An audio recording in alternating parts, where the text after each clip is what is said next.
Welcome to Achiever Academy. In today's class, we'll be looking at one of the most important topics in biology, which is the male and female reproductive structures. So let's start with the process.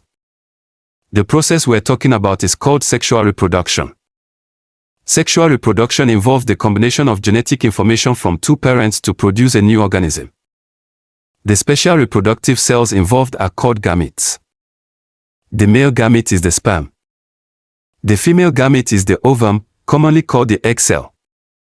In humans, each gamete contains 23 chromosomes. Why only 23? Because when the sperm and ovum eventually come together, their chromosomes combine. So, 23 from the sperm plus 23 from the ovum equals 46 chromosomes. The cell formed after this fusion is called a zygote.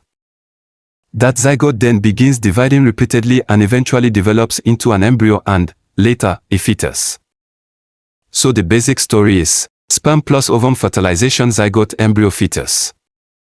Simple, right? Now let's look at the systems that make all of this possible. The male reproductive system. The male reproductive system is made up of several structures, and each one has a specific job. Instead of trying to memorize them randomly, let's follow the journey of the sperm. Imagine the sperm as a traveler. It has to be produced, matured, transported, and eventually delivered. And each structure along the way has a role to play. Testes and scrotum. Let's start with the testes. Normally, there are two testes, located inside the scrotum. The testes are the male reproductive glands, or gonads. They have two major jobs. They produce sperm. And they produce the male sex hormone testosterone. Now, here's something interesting. Why aren't the testes simply kept inside the main body cavity like many other organs? Because sperm production works best at a temperature slightly below normal core body temperature. The scrotum helps position the testes outside the main body cavity and assist with temperature regulation. So whenever you hear testes, think sperm plus testosterone. The seminiferous tubules. This is where exactly is the sperm produced. Inside the testes are thousands of tiny, highly coiled tubes called the seminiferous tubules. This is where sperm production takes place. So don't just say the testes if you want to be very precise. The testes contains the seminiferous tubules, and these tubules are the actual sites where sperm are produced. This process of sperm formation is called spermatogenesis. The epididymis. Once sperm are produced, their journey continues. They enter the epididymis. The epididymis is a long, highly coiled tube attached to the testis. Think of it as a training and storage center. The sperm undergo maturation here and are stored temporarily. So remember the difference. Seminiferous tubules for sperm production. Why epididymis for sperm maturation and temporary storage? The vas deferens. After maturation, the sperm needs a route out. That route begins with the vas deferens, also called the sperm duct. It is a muscular tube that transports sperm away from the epididymis toward the ejaculatory pathway. So our journey is now, testes to seminiferous tubules to epididymis and finally the vas deferens. The seminal vesicles. These are glands that contribute a large portion of the fluid that forms semen. Their secretion contains fructose. Reason for fructose is because the sperm need energy to support their movement. So think of the seminal vesicles as contributing an energy-rich fluid to semen. The prostate gland. Its function is to add its own fluid to semen. This secretion helps support sperm and contributes to the overall composition and function of semen. So, seminal vesicles plus prostate plus other reproductive secretions will give us semen. The Cowper's glands. Cowper's glands can also be called bulbourethral glands.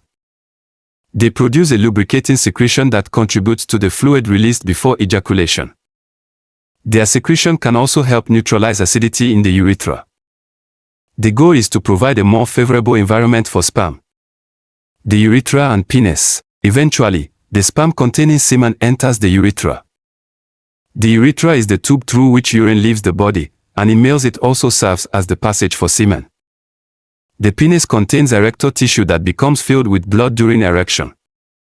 During sexual intercourse, it serves as the organ through which semen is delivered into the female reproductive tract.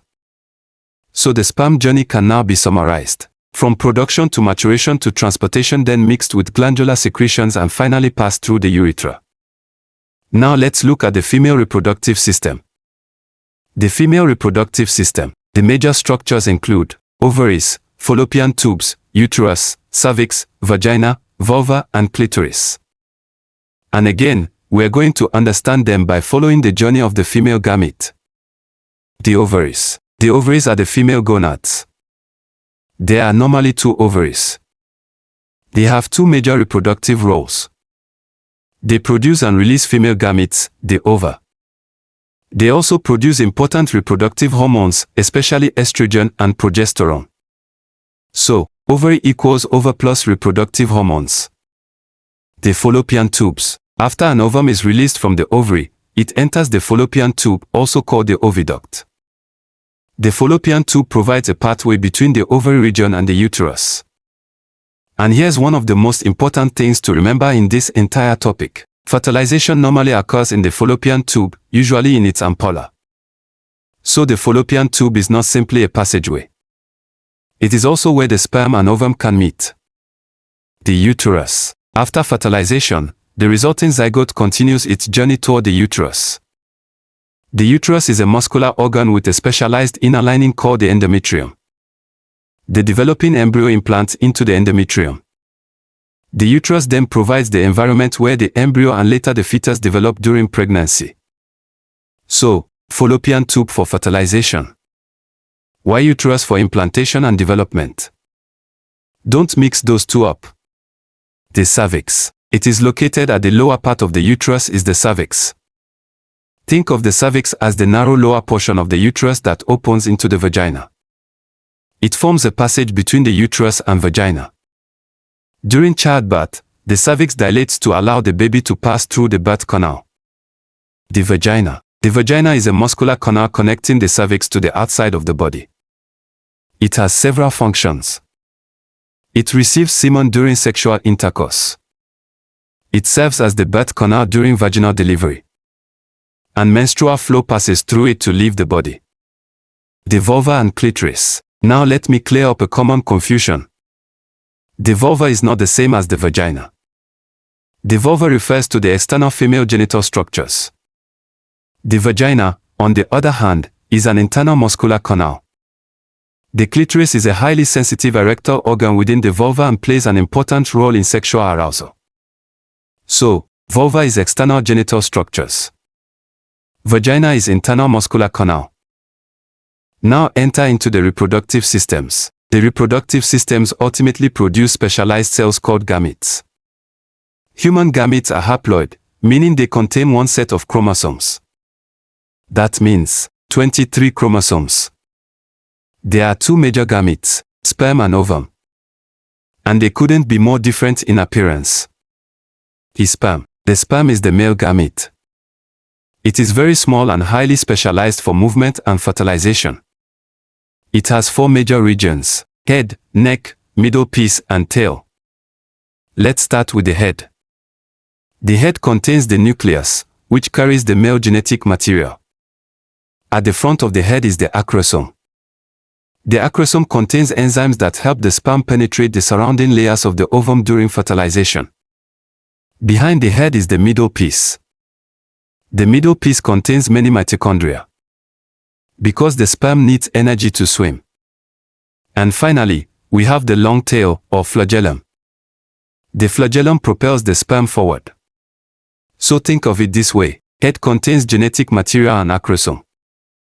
Middle piece contains energy, while the tail is for movement. The ovum. Compared to sperm, the ovum is much larger than the sperm and is generally spherical. Unlike the sperm, it is non-motile. It contains a nucleus carrying the female genetic material, along with cytoplasm and other cellular structures. The ovum is surrounded by protective layers that help protect it and participate in the events surrounding fertilization. So while the sperm is designed primarily for movement and delivery of genetic material, the ovum is a much larger cell that provides the cellular environment into which the sperm contributes its genetic material.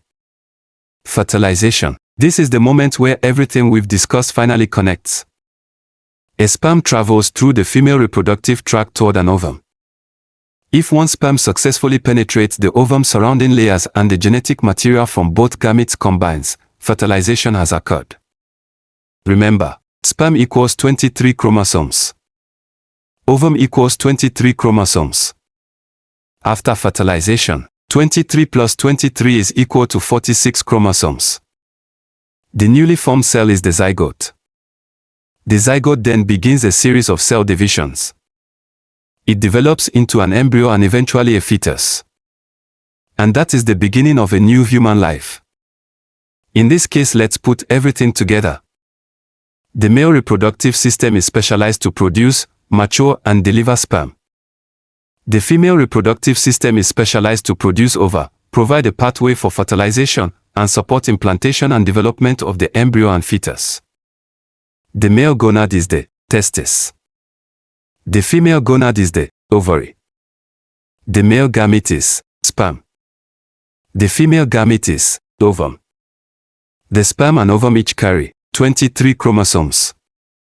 Their fusion produces a zygote with 46 chromosomes. And the journey of life continues from there. Thank you for watching. Don't forget to like, subscribe, and follow our channel. Also, turn on the notification button so you won't miss our next class.